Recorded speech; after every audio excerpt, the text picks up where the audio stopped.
په ټول وطن کې مې سور اور دی لګېدلی خدایا په ټول وطن کې مې سور اور دی لګېدلی خدایا په کور یې ورشه چې دا اور یې لګولی خدایا.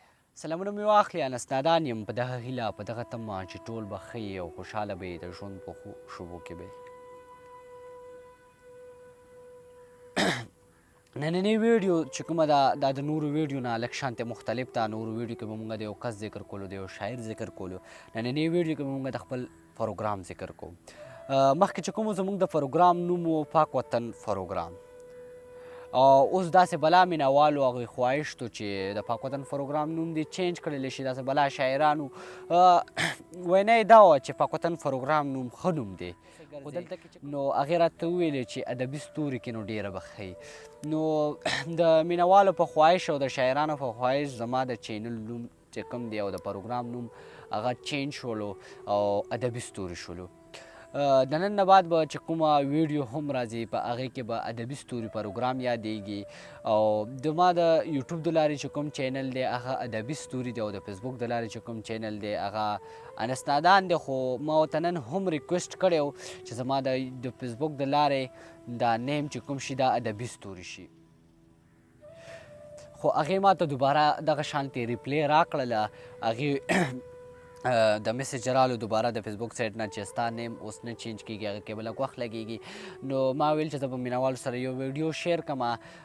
په دې ویډیو کې زما نور ډېر هم څه احساسات دي هغه زه تاسو ته ویل غواړم او داسې ډېر شاعران شته چې هغه کتاب چاپ کول غواړي یا داسې ډېر شاعران دي چې په سترګو ړانده دي خپو نه شل دي یا نور څه احساسات لرل غواړي. نو هغې ما سره زه په دا سکرین باندې لمبر ورکوم او په دې لمبر رابطه کولی شي. څوک چې کتاب چاپ کول غواړي چې څه زما د وسه کېږي زه به ورسره مدد کوم منډه دلته به وهم. که زما د وسه نه کېږي نو لاس کې زما کیمره ده سوشل میډیا ده نو دې له به زه انشاءالله د هغه ویډیو ورکوم. داسې بلا مینهوال شته چې هغې خلکو سره مدد کول غواړي نو هغې سره به زه د هغې خپله مخاطب کوم چې ورسره مخاطب شي خپل احساسات غواړي هغه ورته بیان کړي. او نور داسې کوم کسان وي چې هغې نور څه مجبوریات وي یا همداسې نور څه احساسات غواړي خلکو له څه پیغام ورکول غواړي هغې ما سره په دې لمبر رابطه کولی شي. داسې شاعران ملګري ډېر شته دي چې هغې د خپو نه شل دي ړانده دي او کتاب چاپ کول غواړي مجبوریان یې ډېرې دي نو هغې ما سره په دې لمبر رابطه کولی شي.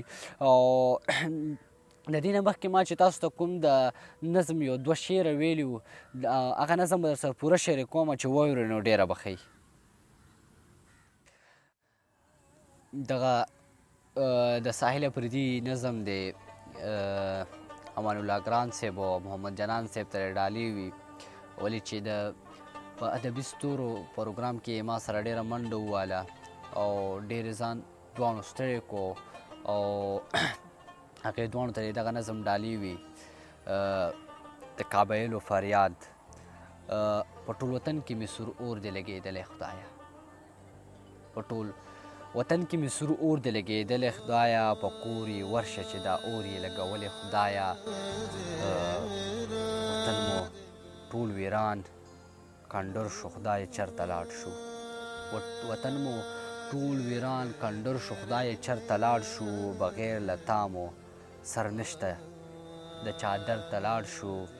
په هر یو لوري سرې لمبې دي او خطرې خطرې دي په هر یو لوري سرې لمبې دي او خطرې خطرې دي امن امان نشته د سیمې او که غر ته لاړ شو. په ژوندون مې داسې وخت نه و لیدلی خدایا په ټول وطن کې مې سور اور دی لګېدلی خدایا. یو خوا غریبي شوه بېوسي شوله ګراني راغله یو خوا غریبي شوه بېوسي شوله ګراني راغله خلک قتلیږي د مرګونو ارزاني راغله. هېڅ په دې پویه نه شوم چې څه وشو او څه به کېږي هېڅ په دې پویه نه شم چې څه وشو او څه به کېږي د بدو ورځو شپو زمونږ زندګي راله زمونږ ژوند دی د غمونو کې لړلی خدایا زمونږ ژوند دی د غمونو کې لړلی خدایا په ټول وطن کې مې سور اور دی لګېدلی خدایا. دلته دهشت دی زمونږ زړونو کې هیبت خور شو، دلته دهشت دی زمونږ زړونو کې غیبت خور شو، دلته یو بل نه په خپلو کې نفرت خور شو، د ظالم او د مظلم څه پته نه لګي، دلته په زړونو کې زمونږ منافقت خور شو، دلته رښتیا په وینه هر سړی دی غلی خدایه، دلته رښتیا په وینه هر سړی دی غلی خدایه، په ټول وطن کې مې سور اور دی لګېدلی خدایه. مفاد پرستو چې زمونږ په سر ډالر واخیستل، مفاد پرستو چې زمونږ په سر ډالر واخیستل، دغه لالچ د پښتنو نه تور په سپر واخیستل، خانه جنګي په پښتونخوا کې تر خیبر ساحله، خانه جنګي په پښتونخوا کې تر خیبر ساحله، علم زمونږ نه د کارونو په هنر واخیستل، علم زمونږ نه د کارونو په هنر واخیستل، دلته چې حق وایې په دار باندې ختلې خدایه، دلته چې حق وایې په دار باندې ختلې خدایه، په ټول وطن کې مې سور اور دی لګېدلی خدایه.